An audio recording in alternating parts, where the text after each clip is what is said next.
నమస్తే, welcome to global 360 TV. నేను మీ కొండల్ వేమ్ల.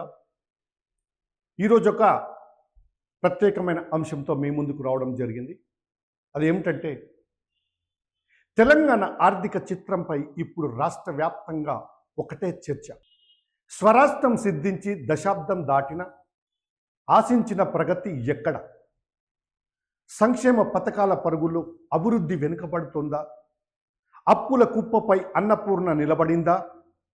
ముఖ్యంగా అభివృద్ధియేతర వ్యయం అంటే నాన్ డెవలప్మెంట్ ఎక్స్పెండిచర్ ఇప్పుడు రాష్ట్ర ఖజానాను గుల్ల చేస్తుంది. ఈనాడు దినపత్రిక విశ్లేషించిన గణాంకాలు చూస్తుంటే తెలంగాణ భవిష్యత్తుపై ఆందోళన కలగక మానదు. రాష్ట్ర ఆదాయంలో సింహభాగము జీతాలు, పెన్షన్లు, గత పాలకులు చేసిన భారీ అప్పులకు వడ్డీలు కట్టడానికి సరిపోతుంది.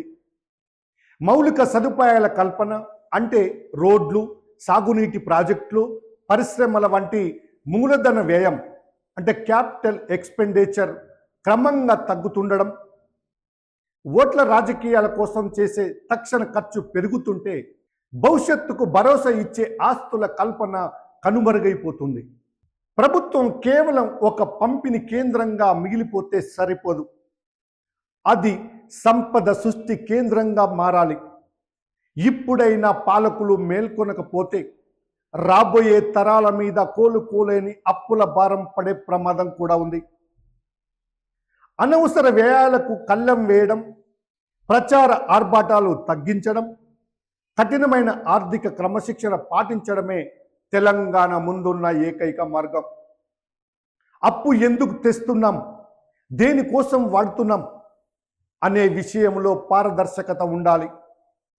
రాజకీయ లబ్ధి కంటే రాష్ట్ర ప్రయోజనాలే ముఖ్యమని భావించినప్పుడే బంగారు తెలంగాణ కల సాకారం అవుతుంది. మరి ఈ ఆర్థిక సంక్షోభం నుంచి గట్టెక్కడానికి ప్రభుత్వం ఎలాంటి అడుగులు వేయబోతుంది? నిపుణులు ఏమంటున్నారు? ముందు చూద్దాం. మరి ఇలాంటి ఎన్నో ముఖ్యమైన అంశాలతో మీ ముందుకు వస్తుంది గ్లోబల్ 360 టీవీ. కావున గ్లోబల్ 360 టీవీని సబ్స్క్రైబ్ చేయండి, లైక్ కొట్టండి, షేర్ చేయండి. గ్లోబల్ 360 టీవీని చూడండి. నమస్తే, సెలవు.